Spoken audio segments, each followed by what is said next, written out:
네, 부동산 얘기를 좀 해보겠습니다. 정부가 오늘 오전에 부동산 대책을 발표할 예정이라고 하는데요. 뭐 언론 보도에 따르면 몇 가지 굵직한 대책은 이미 좀 공개가 되고 있는 것 같습니다. 자, 이 대책이 시장에 어떤 영향을 줄지 이른바 약발이 먹힐 수 있는 건지가 좀 궁금한데요. 자, 정부의 부동산 대책과 공직자의 다주택 문제를 계속 지적을 해왔던 곳이죠. 경제정의실천시민연합, 줄여서 경실련이라고 부르는데요. 경실련의 김헌동 부동산 건설개혁 본부장 모시고 좀 자세히 짚어보도록 하겠습니다. 어서 오세요, 본부장님. 예, 안녕하십니까. 네. 자, 지금 그 정부 대책에서 가장 눈에 띄는 게 종부세, 다주택자에 대한 종부세율을 대폭 강화한다. 뭐 최대 6%까지 할 거다. 이런 지금 언론의 예측 보도가 나오고 있는데요. 효과가 있을 거라고 보십니까, 본부장님? 어떻게 평가하세요? 15년째 지금 똑같은 얘기를 하고 있는데 예. 그 2005년 노무현 정부에서부터 지금까지 그렇습니다. 그 종부세의 문제는 가장 큰 문제가 개인과 법인의 세율이 다르다. 개인들은 지금 이 세율을 6%까지 올리겠다고 하면서 네. 법인은 0.7%의 세율을 적용하고 있습니다. 최고 세율이 0.7입니까? 그렇습니다. 이건 재벌들이 가진 1조 원짜리 빌딩이나 예. 그 삼성동에 10조 5천억 주고 산 현대자동차 토지 같은 거는 세금이 0.7%밖에 안 됩니다. 어허. 그 현대자동차 땅은 벌써 한 5조 원 정도가 올라서 15조 원이 됐는데 그런 것들은 세금을 올리겠다는 소리 안 하고 예. 그래서 법인에 대한 세율을 높이지 않으니까 예. 개인들이 법인을 만들어 가지고 연예인 같은 경우 50억짜리 100억짜리 빌딩을 삽니다. 예. 그러면 결국은 큰 고기는 다 놔주고 그 피레미만 계속 잡겠다 그러고 그 피레미들이 집값을 올리는 게 아닌데 거기다가 이 고통을 준다고 해서 이 부동산 시장이 정상화되는 것이 아닌데 또 이렇게 엉뚱한 대책을 내놓고 있습니다. 그러면 법인 소유 부동산에 대해서 이렇게 보니까 정부 세율을 낮게 잡고 있는 이유가 뭔가요, 정부가? 이유가 뭐냐면 처음부터 예. 그 노무현 정부 초기부터 예. 이 아파트 값이 갑자기 폭등을 하니까 예. 그 아파트 값을 잡겠다고 종부세를 아파트에다가 계속 높여와서 그 아파트 값만 오르면 종부세를 건드립니다. 예. 그러다가 이명박 정부 와서는 아파트 종부세율을 한 반으로 줄였어요. 아파트 종부세 반으로 줄였는데 집값은 또 굉장히 많이 떨어졌습니다. 네. 한 7, 8년간 이명박 5년에다 박근혜 한 3년까지는 아파트를 사기만 하면 몇 억씩 손해를 봐가지고 아파트 미분양이 한 100만 채, 150만 채가 됐습니다. 예. 그러니까 도저히 안 되니까 박근혜 정부 초기에는 아예 돈을 꿔줄 테니 좀 집 좀 사라 그래도 맞아요. 그래서 집값이 떨어지는데 누가 집을 삽니까? 예. 지금처럼 문재인 정부는 영혼까지 끌어서 5만 돈을 다 끌어다가 아파트를 사지 않으면 대통령과 장관과 청와대 수석이 집을 팔으라고 임기 초부터 얘기했는데 집을 판 사람만 손해를 보고 대통령 말씀과 정반대로 하면 다 돈을 벌었습니다. 네. 금년 초에도 대통령께서는 자기 임기 초반까지 집값을 내리겠다라고 했는데 5월까지 잠잠하던 아파트 값이 5월 7일 날 김현미 장관이 이 국토부 차관을 시켜서 네. 용산 미니 신도시 개발을 발표하고 그 개발 속에는 서울 시내 재개발에 공기업을 투입하겠다라는 메시지가 있었습니다. 이렇듯이 서울 집값을 정부가 끌어올려 놓고 네. 대책은 아파트 한 채 가진 사람들한테 징벌적 세금을 올리겠다. 그래서 제가 금년 초에는 그 박원순 서울시장을 만나서 네. 서울 집값이 너무 폭등을 하니 이미 고인이 되셨지만 서울시장께서 건물만 분양을 해라. 건물만 분양하면 20평짜리 아파트가 1억에도 된다. 서울시가 가지고 있는 강남구 삼성동 땅에다가 강남에 20평짜리 아파트를 1억에 분양하면 예. 전세값이 20평이 8억 9억인 동네 아파트를 1억에 분양을 하면 집값 안정에 효과가 있다. 알겠습니다. 지금 이 정부가 대책을 내놓는다고 하면서 분양가 상한제나 분양원가 5개를 한다는 얘기 나옵니까? 알겠습니다. 종합 처방은 좀 이따 다시 한번 여쭤보도록 하겠고요. 그럼 이제 종부세를 여쭤봤는데 그러면 종부세율을 올릴 거면 법인 종부세까지 같이 올려야 된다. 이런 우선 개인과 법인을 같이 만들어놔야 됩니다. 같이 놔야 된다. 그렇죠. 그 세율을 같이 하고 올릴 거면 같이 올려야 된다. 그렇죠. 이런 말씀이시고요. 그다음에 오늘 발표 예정이라고 하는 대책 가운데 하나가 1년 내지 2년 단기 보유했던 아파트를 팔 때 양도소득세율을 높이겠다. 이런 그 대책이 들어간다고 하는데 이건 어떻게 평가하십니까? 그런 대책은 박근혜 정부까지 있었던 겁니다. 네. 있던 거를 문재인 정부가 그걸 없애버리고 다시 지금 또 하겠다는 건데 네. 아파트를 보통 사는 사람들은 서민들은 예. 해당도 안 됩니다. 아파트를 사서 1년 안에 파는 서민이 몇이나 되겠습니까? 그러니까요.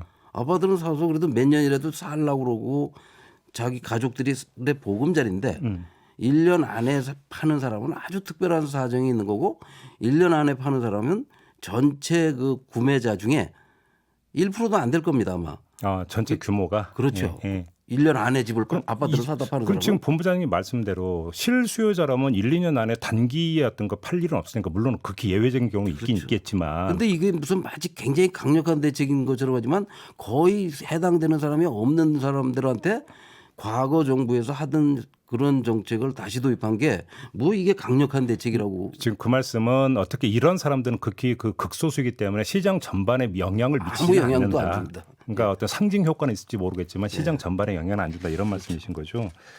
알겠습니다. 그리고 좀 또 하나 그 임대 사업자에 대한 혜택을 축소한다 뭐 이런 이야기가 나오는데요. 이게 좀 그 이전에 그 문재인 정부가 했던 거고 지금 정반대 뒤집는 거 아니냐 이런 지적이 나오던데 같은 의견이십니까? 아닙니다. 이것도 잘못된 게 박근혜 정부에서 도입을 했습니다. 근데 그때는 특혜가 별로 없었어요. 근데 문재인 정부가 들어와서 엄청난 특혜를 줬고 네. 그 특혜를 준 사람들이 바로 지금 현재 국토부 관료들입니다. 네. 그 국토부 관료들은 어제 뭐라고 변명했냐면 이건 전 정권에서 도입했다라고 했는데 그 사람들이 전 정권에 있었고 국토부라는 그 부처가 이번 문재인 정부가 만든 부처가 아니고 아니, 뭐 국토부 관료들이 전 정권부터 계속 있었던 거고. 계속 자기들이 만든 거죠. 그렇죠. 근데 그거를 마치 대통령 지시로 뭐 만든 것도 아닌데 이게 무슨 전 정권에서 만들었다는 식으로 이제 와서 아, 지금 본부장님 말씀 이거는 국토부 관료들의 면피용 이거밖에 안 된다. 그렇습니다. 이런 말씀이신 거죠. 지금 이 정책 때문에 예. 문재인 정부 들어와서 박근혜 정부에서 한 20만 채였던 게 150만 채로 한 100만 채 이상 사재기 현상이 나타난 겁니다. 네. 그런데 이것도 기존의 특혜는 그대로 유지하고 앞으로 뭐 한다. 기존 특혜 중에서 잘못된 거 이거야말로 징벌적 과세를 해야 될 곳인데 네. 정부가 무슨 문제였냐면 그 집을 한 채 가진 사람한테는 대출을 50% 해주던 걸 40%로 줄이고 집을 두 채 이상 100채를 사면 집값의 80%까지 대출을 해줬습니다. 그리고 집을 한 채 가진 사람은 지금 몇 프로의 세금을 묻는데 집을 10채, 100채, 1000채를 가지면 세금을 한 푼도 안 냈습니다. 어허. 이런 엉뚱한 특혜 말도 안 되는 정책을 내놔서 집값이 폭등을 했는데 그 핑계를 전 정권에 댄다거나 그러면 지금 본부장님 말씀을 듣다 보니까 계속 지금 머릿속에 맴맴 도는 게 이러면 안 되겠습니다만 어떤 의원 같은 경우도 몇십 채를 가지고 있다. 임대사업자 등록 그러니까 이거 신고만 어떻게 하면. 몇십 채를 가지고 있냐고 물으니까 아 임대사업자로 등록했습니다. 그렇게 대답했던 게 저는 지금도 기억에서 그러니까 선연한데 그러면 임대사업자로 등록을 하면 혜택을 주겠다라고 하는 게 주도했던 게 그 국토부 관료들이라면 그렇습니다. 국토부 관료들 중에도 임대사업자로 등록한 사람이 꽤 있을 것 같다라고 하는 추정이 퍼뜩 지금 머리를 스치는데 뭐 이게 뭐 잘못된 추정은 아니겠죠? 저희가 조사를 해보니까 예. 서울시 의원 110명이 있는데 그중에 5명은 예. 집을 81채를 가지고 있고 평균 16채인데 제일 많은 사람은 30채, 20몇 채 그런 사람들이 임대사업자 신고를 한 부동산 임대업을 하셔야 될 분들이 네. 선출직 공직자가 돼가지고 그러니까요. 이렇게 지금 심각한 상황. 이왕 조사하시는 게 뭐 국토부 한번 관료들도 한번 좀 다 한번 뒤져보시죠 그러셨어요. 이미 다 뒤졌습니다. 그래서 뒤졌어요? 뒤져보니까 예. 다주택자가 한 40~50%씩 다주택자였고 국토부 직원 중에 국토부 기재부도 마찬가지입니다. 어휴, 40%요? 그렇습니다. 청와대가 37%, 국회의원이 30%. 알겠습니다. 그러면 지금 뭐 정치권에서 나오고 있는 뭐 청와대 이제 그 1급 이상 그 고위 참모를 비롯해서 국회의원, 공과 그다음에 공무원들 집 팔라. 예. 어떤 이런 이야기는 어떻게 지켜보고 계십니까? 이거 우리가 이제 저 청와대 참모가 37% 다주택자다 그랬더니 여론이 막 시끌시끌하니까 우리가 요구한 것도 아닌데 맞아요. 노영민 작년 말에. 그렇죠. 예. 6개월 안에 팔겠습니다 하고 그냥 넘어갔습니다. 그래서 우리가 한 달 전에 확인을 하기 위해서 공문을 보냈더니 답변이 없어가지고 지난주에는 청와대 가서 다시 항의했죠. 그랬더니 뭐 한 달 안에 또 팔겠다 이렇게 나온 거고 그다음에 이 여당은 총선에서 서약서 받았죠. 예, 뭐 서약서 받는다 그래서 그럼 서약서 좀 달라 보여달라 갔더니 공문을 안 줘요. 그래서 당사 앞에 가서 서약서 좀 달라 하고 요구를 했던 겁니다. 네. 우리가 그 사람들이 뭐 집을 여러 채 가진 걸 얘기하는 게 아닙니다. 여러 채 가진 분들은 공직에서 떠나서 부동산 임대업을 하시면 되는 거지. 네. 공직에 굳이 있을 필요가 없다. 굳이 그리고 그 직에 있으면 안 된다 이런 얘기죠. 그 사람들이 있어도 되죠. 근데 이 사람들이 지난 3년 동안 서울 아파트가 50% 오르게 만들었고 네. 결국은 자기 집값 오르게 만든 거나 마찬가지 정책을 썼고 네. 22번 정책 실패를 유발한 그런 사람들인데 교체해야죠. 그러니까 결국은 고양이한테 생선 맡긴 겁니까? 그렇습니다. 정리하면 팔아라가 아니라 교체를 해야 됩니다. 사람을. 알겠습니다. 자 그러면 아까 이제 그 종합 처방 이야기를 좀 해야 되는데요. 시간이 워낙 제한돼 있는데 워낙 이게 이제 복잡한 부분이기 때문에 종합 처방이라는 게 말은 쉽지만 이게 간단한 이야기는 아닌 것 같지만 아주 가장 그래도 그러니까 단순하게 만약에 좀 조언을 주신다면 가장 핵심적인 게 뭐가 돼야 된다고 생각하세요? 제일 쉬운 거는요. 예. 국토부 장관이 정하는 공시지가 공시가격이 지금 10억짜리 같으면 5억으로 돼 있습니다. 네. 그걸 그냥 장관이 2배로 올리면 됩니다.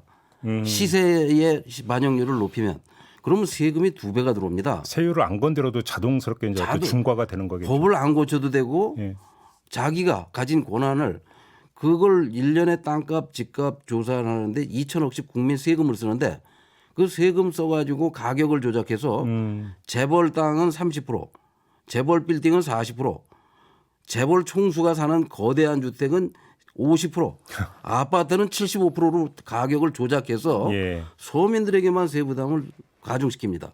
그런 잘못된 것만 바로 잡아도 세금이 2배로 늘고 잠깐만요, 본부장님 죄송한데 그 말씀 듣다 보니까 퍼뜩 그 생각이 드는데 세율 조정하겠다는 얘기는 국회를 거쳐야 되잖아요. 그렇죠. 그러니까 그냥 그 여야 정쟁하다 끝나겠다. 기준시가 이런 것만 그냥 하면 행정으로 뭐 언제라도 할 수 있는 건데 당장 할 수가 그걸 안 하고 세율을 건드리겠다는 것은 국회로 넘겨서 시간 끌다가 그냥 유야무야 시킨다. 그렇습니다. 이런 게 깔려 있다고 보시는 거죠. 예, 계속 그래왔습니다.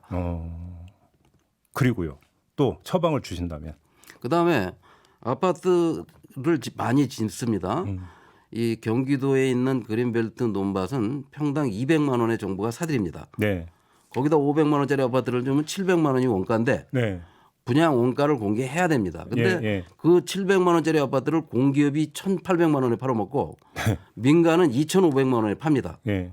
심지어는 송도 앞바다에 바다를 매립한 땅에 예. 매립 비용 70만 원 들어간 곳에 500만 원짜리 아파트를 600만 원짜리인데 그 아파트가 30평이면 2억 아니겠습니까? 네. 근데 그걸 8억에 분양합니다, 지금. 이런 잘못된 분양 시스템, 재벌들이 가진 건설회사가 예. 폭리를 취하는 거, 공기업이 폭리를 취하는 것부터 바로 잡아야 됩니다. 알겠습니다. 지금 뭐 딱 두 가지 말씀인데 쉬울 것 같은데 왜 안 하는지가 좀 오히려 더 왜 궁금하네요. 자기들이 할 수 있는 쉬운 걸 안 하면서 네. 국회에다가 논쟁거리만 던져가지고 그러니까요. 여야 정쟁만 일으키고 끝납니다. 알겠습니다. 자, 부족하지만 여기서 이렇게 좀 마무리를 해야 될 것 같습니다. 고맙습니다, 본부장님. 지금까지 경실련의 김헌동 본부장과 함께했습니다.